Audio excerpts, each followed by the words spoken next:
রংধনুর ৭ রঙে হাঙ্গেরির রাজধানী বুদাপেস্ট যেন উৎসব মুখর হয়ে উঠেছে।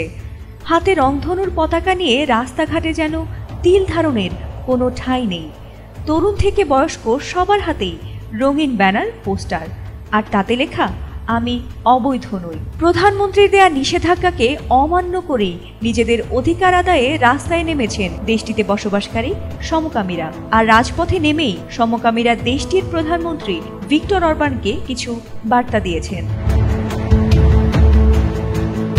শহরের দ্য এলিজাবেথ ব্রিজ এবং দানিউব নদীর উভয় পাড়ের শহরতলির রাস্তায় রাস্তায় প্রচণ্ড গরমের মধ্যেই ছড়িয়ে পড়েছে সমকামীদের এ জনস্রোত।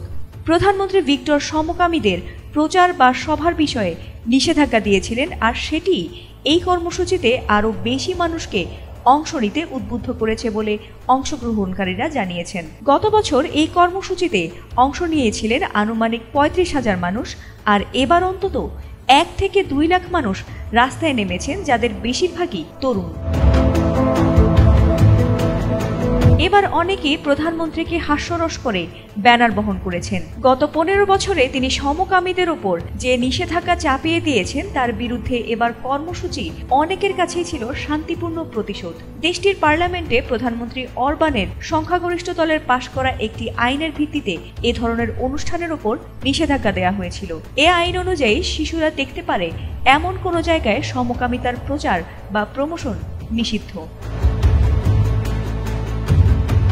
পুলিশও একই কারণ দেখিয়ে শনিবারের এ সমাবেশের উপর নিষেধাজ্ঞা আরোপ করেছিল। জবাবে শহরের মেয়র ভিন্ন একটি আইন দেখিয়ে কাউন্সিলের মাধ্যমে সমকামীদের পক্ষে এই অনুষ্ঠানের আয়োজন করেন। গত ১৮ মার্চ পাশ হওয়া নতুন আইনে পুলিশকে ফেসিয়াল রিকগনিশন সফটওয়্যার ব্যবহারের ক্ষমতা দেওয়া হয়েছে, আর তার ভিত্তিতে সমকামীরা এ ধরনের প্রাইড বা র্যালিতে অংশ নিলে ১৪ থেকে $430 পর্যন্ত জরিমানার বিধান করা হয়েছে। ফাতেমা সুলতানা, এটিএন বাংলা।